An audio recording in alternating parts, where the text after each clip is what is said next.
You know, on this channel, we talk a lot about like productivity tips and hacks and defining your own values and how to get your actual life into alignment with the things that you actually care about. But sometimes it can be a little theoretical, but not today. So I just wanted to make this video responding to some of your comments. So let's jump into it. The first one is from Art Parsh. He says, he's responding to my recent video about my half Ironman goal. He says, as far as my current ambitious goals, I'm starting a YouTube channel, sweet, in a somewhat related niche, and I need to find my rhythm and consistency as I'm still juggling a full-time corporate 9 to 6, health routines, and family time. I think this is one of the biggest things that attracts us to Full Focus in the first place, because balancing those three is really difficult. The thing that you have to do is accept that they can't ever be in perfect balance, meaning that you need to pick the season of life you're in where you can prioritize one of those things. It's okay to let a few things slip a little bit lower on the priority list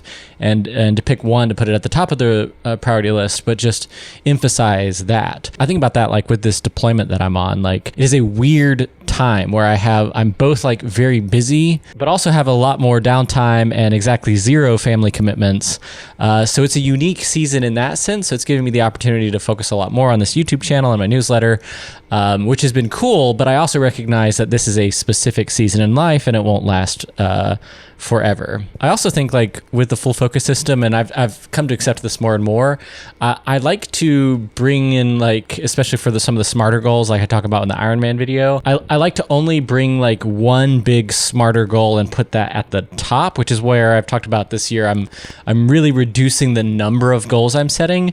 And so like the Ironman goal is the one that I've always historically struggled with. Fitness goals are always ones that for me, other priorities in life tend to push them away and push them down. So that's something that I know is going to take a lot of focus and energy. So yeah, for this year, like really very much focused on getting the momentum going on this YouTube channel.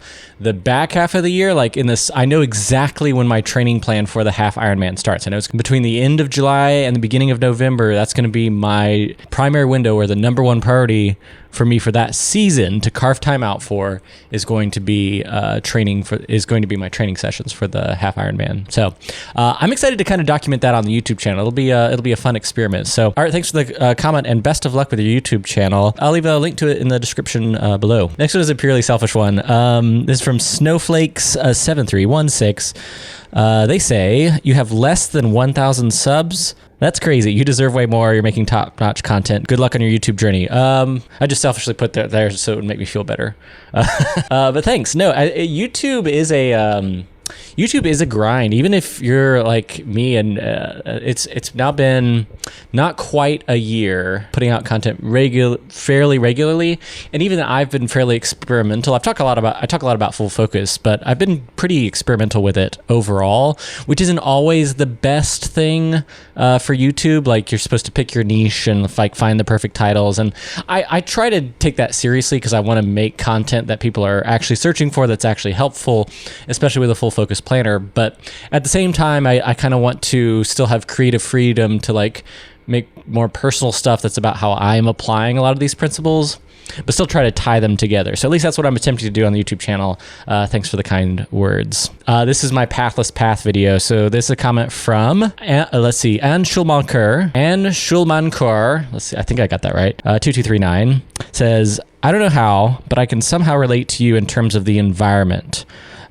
We go about with a certain set of expectations, and then boom, our environment shows us how less in control we are, leading us to doubt our abilities.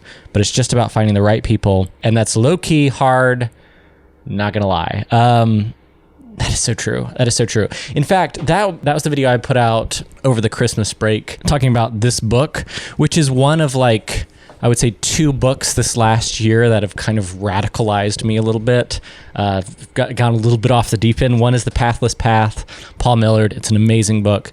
The other one, which I've talked a little bit about on the newsletter, is Die with Zero. But both books that are very much about like rethinking how you're prioritizing, how you spend your time working, and also like how you spend your money. So, but like if you're talking about not being in control of your environment, that is the exact thing that, like, when talking, I think the reason I found the Pathless Path so radicalizing is that just the basic fundamental freedoms that we have in America outside of the military are things that I appreciate so much more now. And I'm specifically talking about like my experience where like, you know, I've spent 7 years of my life where as a part of my personal calling, my personal vocation as an Air Force officer requires that I have no control over where I live, you know, where my assignments are, no control over the people I work with.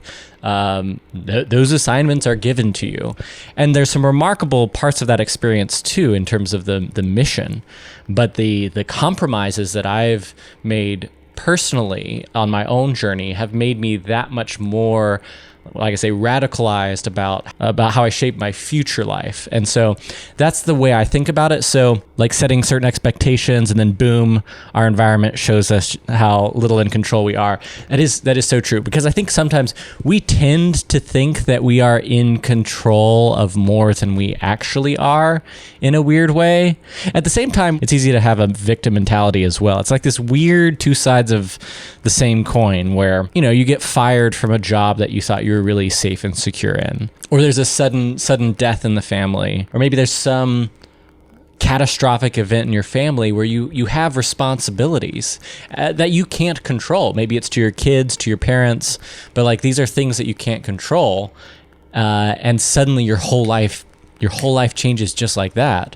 And these are the things that we can't control, which I think makes that focus on the things we can control that much more important. And it's something that I'm like trying to figure out right now. And that's where the whole the video, which you haven't made, I'll leave that I'll leave a link to that video as well in the description, which is like my whole, I think it's called My Pathless Path. And it's really my own recognition of, I used to think I could kind of have it all, like all of my dreams and aspirations as a creative person and an entrepreneurial person, like the things that I wanted to do with my life as a speaker and as a writer and starting a future business. Those are things that I thought I could also do and have a hugely successful military career and have a balanced family life and still be able to travel the world. And like all these things that the most ambitious, but probably most naive version of me wasn't willing to square with the realities of how my environment was affecting me. Probably more so, practically speaking, on my own mentality and mental health, more so than the actual practical realities of the constraints of a military career. I don't know. It's something I'm working through and processing a lot of. But yeah. This one is from Josh Wright. This is also about the Pathless Path video. He says, the observation about who you surround yourself with is a powerful one. Definitely see relevancy in my life. Would love to hear your thoughts about extracting yourself from the wrong tribe.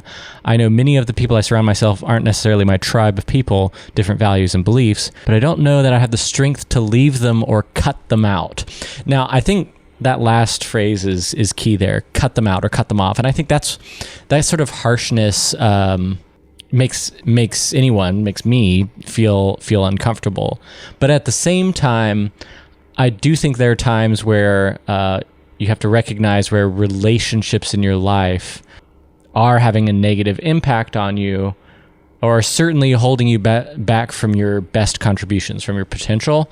And so I do think there's a way, if it's friends, or especially when it's with family, like there's a way to still be true to the person that you know you should be, like with character and integrity and like being respectful of long friendships, and you don't have to cut someone off, but you can start seeking relationship and input and fellowship, really, is what we're talking about. Man, and I think of like, there have been many times in my life where I'm like not the most social person, and I don't have that many social connections.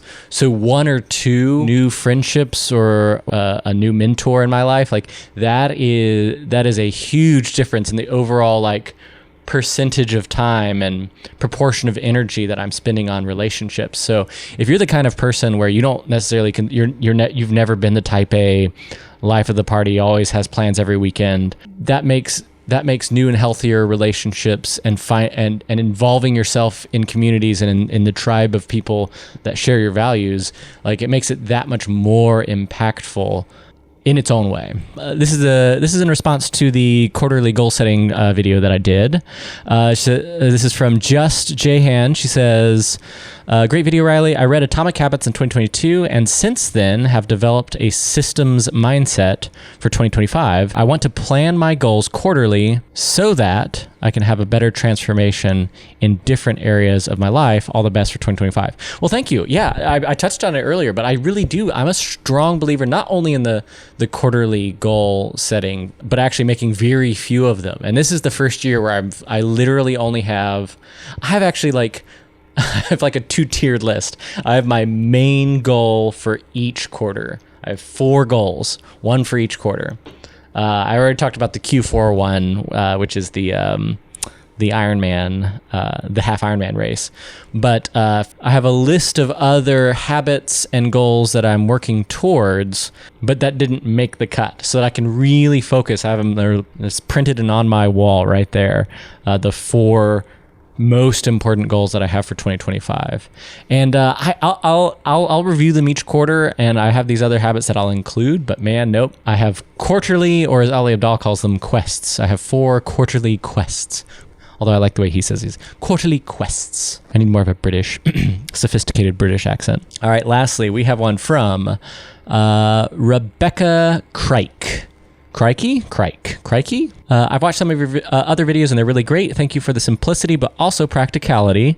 Something I've had to tell myself this year on goals is if it feels too big, then start small. And if that feels too big, go smaller. And that's been really helpful for me to compartmentalize. That is so true. Yes. And in fact, I sometimes think that the big goals piece is very true. In fact, in the Full Focus Planner, there's a section on purpose for your goal where it's called next steps. So you can list out what are a few specific action steps that I can take. And for me, I mean, I'll use my Q1 goal as an example. I haven't talked about it a lot, but my Q1 goal is a weight loss goal. And like I say, I've attempted and I've done many fitness related and weight loss goals before, and I've always struggled with finding the habit. Is it counting calories? Is it tracking and lose it? Is it setting a specific, do I set habit goals, or do I focus on the overall weight loss, like the number? And the reality is, on track to achieve it. So I've had good progress. I've had some really good progress, but I really think the biggest difference maker has just been that it's my one big quarterly goal. But I did have to break it down. Like on the next steps portion, I realized the motivating one was to hit this weight loss number because it's measurable, and I could map out in my calendar how much I wanted to lose each week, and I could put a little calendar event in my Google Calendar for what I'm trying to hit each week, so that I could do that. But I also knew I needed some next steps and I needed some accountability. So like that's what I literally listed in the planner, were all these smaller action items that I could accomplish. One is like setting a daily reminder on my iPhone to like track my calories and lose it. All right. So that's going to be one thing. So it's kind of a habit goal, but it was still most motivating to focus on like the specific number by a specific date. So I'm using a habit to get there. But then I also knew I needed the accountability. So like also right there in the next steps, I outlined it. I was like, sign up for Trainwell, which is like a very simple, budget-friendly nutrition and fitness coaching app and service. And it's literally just a form of accountability where I have a coach that I know is going to be checking on me each week to see how my progress is going. And so that I have like some form of outside accountability and motivation, because I know when I've previously just tried to do it myself, it just didn't work as well for me. So I've sort of taken those lessons learned, and I still have this big goal, but I broke it down kind of like what you're talking about. But I did have to break it down. So that's a great comment. We have one from Princess Chrissy QT. She says, I wanted to try the Full Focus Wellness Planner. However, paying $46 every quarter for the year just blows my mind when you can find 12-month planner that has similar features for $40. I understand it's a business and the systems are absolutely fabulous. There just has to be a more affordable way to get the same accountability and similar features. Have you been able to find something that is more budget friendly? Now, this is a fair criticism in that yes, the full focus planners are expensive. In fact, there's some of the more expensive planners on the market. And a lot of that is because of the premium of the system and the community around the system. And that's what people pay for. That's what I pay for. Like, I really like the full focus community. I've been following Michael Hyatt for years, long before he made these productivity planners.